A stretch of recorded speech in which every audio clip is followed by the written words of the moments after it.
আর কি সমস্যা? জিন ধরছে। কি করছে?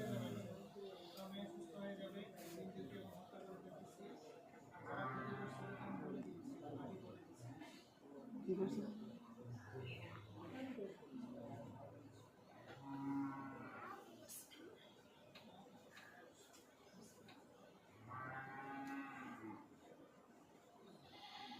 মাথা ঘোরাবে, আবার ঠিক হয়ে যাবে।